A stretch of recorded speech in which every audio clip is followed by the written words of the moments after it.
Welcome back. This is the 2022 Nissan Titan XD, and it's right in between a full-size pickup and a heavy-duty pickup. Basically, Nissan's taken their Titan and made it more extreme and capable of towing, basic. If you want a Titan that's going to tow, this is what you're going to be looking at. They've beefed up their frame, the suspension, the wheel lugs, everything is beefed up so it can tow just a little bit more. It has a 400 horsepower, 5.6 liter V8, and it tows just about 10,000 pounds under a traditional trailer setup. If you have a gooseneck setup, it can haul around 11, 12,000 pounds. So not quite as much as its heavy duty rivals, but more so than maybe some of its smaller trucks. So this is like a nice in between. If you don't want to jump to a full heavy duty size pickup, you also don't want like a smaller, lighter duty pickup, this Nissan Titan XD might be one of the most underrated trucks on the market for that purpose. Now, if you've got more heavy loads to haul, maybe it's not your answer, but if you can slot in around that 10,000 pound mark, I think you're gonna have a lot to like here. So let me show you around. I'll show you the exterior, some of its features. I'll show you the interior, which is very nice. It's super comfortable, and we'll take it for a drive. I'll give you my impressions and we'll see how it goes. So coming up to the front of the Nissan Titan XD, yes, it does have side marker lights.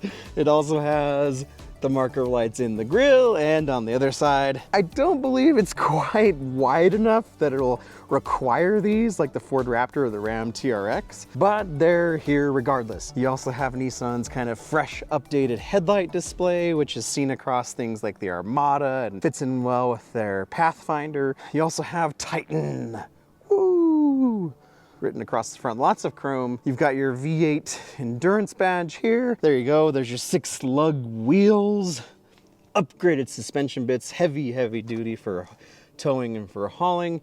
You have your extendable trailer tow mirrors. There we go. They're not motorized, it just takes your manual, takes your hand to extend them. Titan XD, you have these interesting running boards that extend all the way back, but I do think that this might be a little cheesy.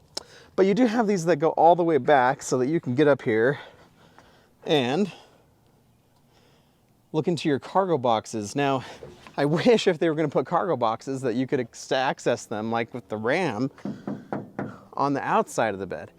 Instead, you either have to climb onto the side here and then balance, reach over. I'm like almost falling in and then push this, and I'm like on my tippy toes on the running boards. And it gives you some smaller than average cubbies here, storage boxes, which I don't know if these are cup holders, but this doesn't even really go level. I don't know why you'd put cup holders there, but regardless, you have one on either side.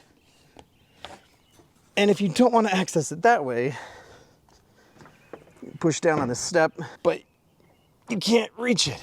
So you still have to get into the bed. I don't know if I would opt for these, to be honest with you. There's no easy way to access them. They're smaller than the average size. And really, if you want to access them, you got to get into the bed here. And you can see there's your holes for different trailering options. You've got your light up there so you can see into the bed. These will have the Titan XD and your Platinum Reserve badge here, which Nissan is very proud of. You have it all over. Anyway, the red paint looks really good. I like it a lot. It's large, it's a big truck, and it definitely feels more beefed up than the regular Titan. So let's go ahead and take a look inside. Coming into the Titan, you have nice doors, good pockets, 2 bottle holders, interesting floor mats, rubber and carpet. I don't know why they did half and half there, but I would just think do all rubber, do all carpet, but whatever. These seats though are very comfortable. You have your Platinum Reserve badge here on the seats. You've got your Platinum Reserve here and here, here, and here, and just about everywhere. These seats are awesome to sit in though. Love it. Got your headlight switches over here, AC voltage switches, steering wheel, standard fare from Nissan. You've seen all this before. Start stop, 4-wheel drive, 4 high, 4 low, trailer brake switches here. Nice screen, it looks good. The backup camera, as I will show you. Here's the startup sequence. It's funny, it actually looks more clear on the phone than it does in person. That's really funny. But it's fuzzy. I don't know why it actually looks better on the phone. That's kind of funny. The Nissan needs to upgrade their or update their rear view cameras. Pretty fuzzy. The bird's eye view 360 here is pretty good. I like it. It's a nice feature to have. Your camera button right here in case you're parking, easy to access. Can show you right where you are in the parking stalls. And obviously I'm parked here perpendicularly because nobody's here. You've got USB-C, regular USB. You've got a host of different cubbies. You've got heated and cooled seats. I will say, I've been in enough Nissans now too. Nissan needs to do something, and Infiniti needs to do something about their cooled seats. They just don't get that cool. But you've got this removable slot here. You can stick your phone or your wallet or whatever. Nice cubby. Put that back in there. Also, this one that's removable. Lots of nice space there. You can put tons of stuff. You got this nice large cubby as well. It's pretty deep.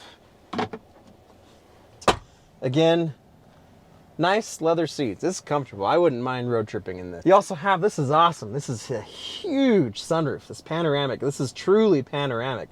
Not all vehicles have a panoramic sunroof. Well, they claim they do, but it's not very panoramic. This is. How many times can I say panoramic? They also have that rear window. Woo!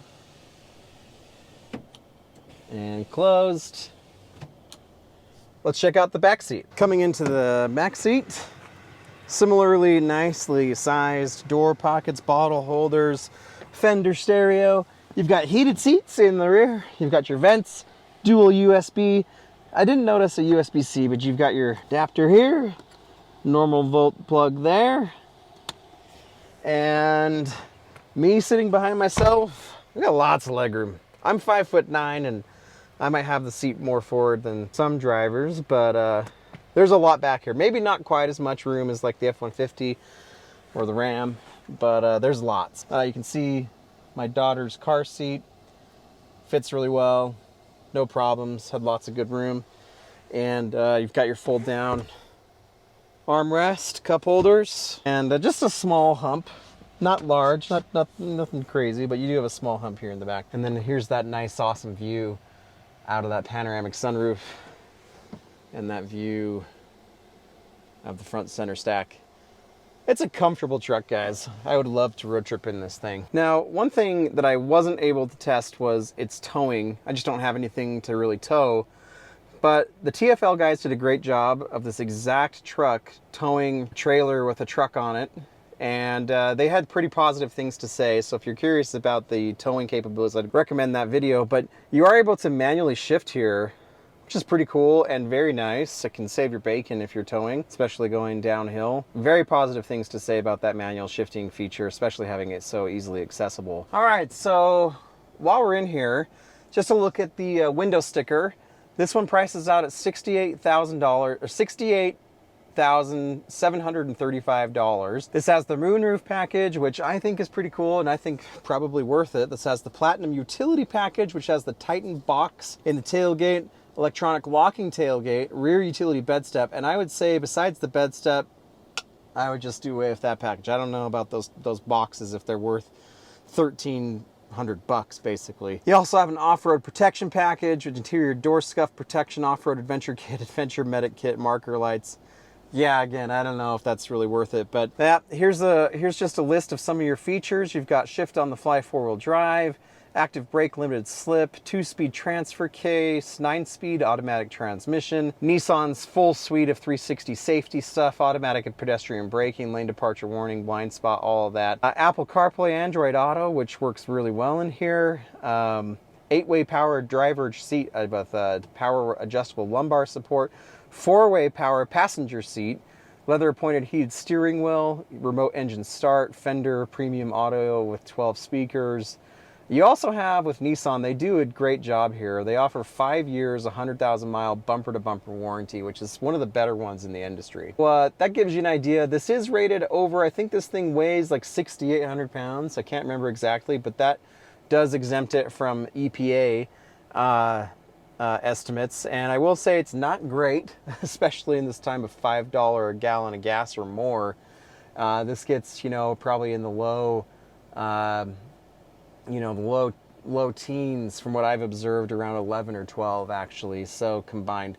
So not wonderful, but if you're spending $70,000 on a heavy duty truck that's intended for towing, then maybe you're not that concerned about gas. I don't really know, but that's something just to kind of expect. So let's take this out and get it on the road. All right, so let's go for a drive. Let's see what this thing is like. I've put a couple 100 miles on this. I've not towed with it. I've not gone off-road with it. I've just been daily driving this thing, as I'd imagine most of these will be driven. I mean, most of the time, right? I mean, I'm sure people that are buying this are going off-road or, you know, towing, you know, doing fun stuff. But most of the time, if you've got one of these, you're probably just going to be daily driving. I'll say this right off the bat. The seats are great. Really like the seats a lot. Very comfortable. They're highly adjustable. I like the steering wheel. It's the same steering wheel that's in the Nissan Armada. I've always liked it. It's pretty skinny and it feels good. You got decent control. It's about what you'd expect from, you know, a massively heavy, huge, old school, beefed up, heavy duty frame with leaf springs in the back. So is this, you know, I had the new Toyota Tundra recently, and that thing rode really well, even with its Bilstein shocks. I'd say even especially with those shocks. And this definitely doesn't ride like that. But it rides well. Like, I'm not joking when I said I wouldn't mind road tripping in this thing. It's nice. The handling is a bit ponderous, not totally unlike the Armada, and it is old. It's out of date. I mean, in that new Tundra that I had, a couple drives home, I got 23 miles to the gallon, which is pretty impressive.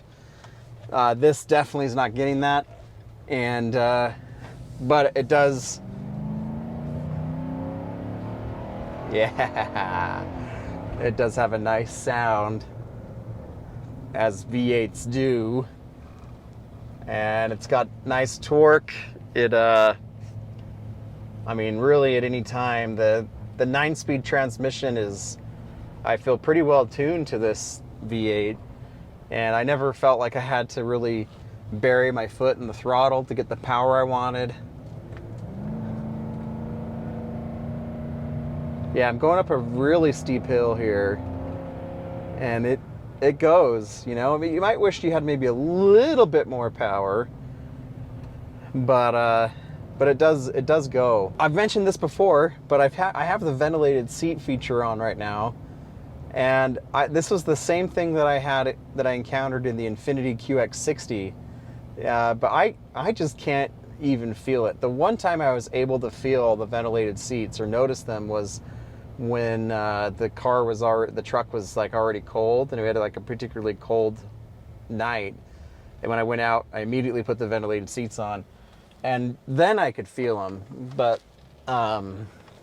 if it's warm at all and that leather's warm, I don't know that you're really going to notice the ventilated seats. So, but I'm not going to make this terribly long with these driving impressions. I mean, you kind of know what you're getting if you're getting a heavy duty, you know, purpose-built truck for towing. You know, this slots in right in between a true heavy duty truck and a, you know, like an F-150 or something like that. Although some F-150 models and Ram models that are lighter duty than this can tow more. So take that for what you will, but overall, I think that this is a good truck, and I've enjoyed my time with it. I think that Nissan, it's evident that they are really, really trying to revamp their entire lineup with solid offerings, and I think the Titan should be receiving a refresh pretty soon. It's kind of been the same more or less for a while now, and I would suspect or expect, either way, that we'll be getting a new one really soon. So guys, thanks for watching. Hopefully this is helpful for you. Again, if you're interested in seeing how this tows on camera, the TFL guys made a great video where they towed the whole time, and they talk about it going up and down hills. And but if you wouldn't mind, please, you know, like, subscribe, and comment below if you've bought one of these. Like, what did you like most about it? Or if you didn't buy one, why didn't you buy it? Thank you again to Nissan for sending this out. It's always a pleasure to just see what Nissan's doing and see how they're consistently revamping their lineup and who they are as a brand. It's really cool. So thanks again, guys. Talk to you later. We'll see ya.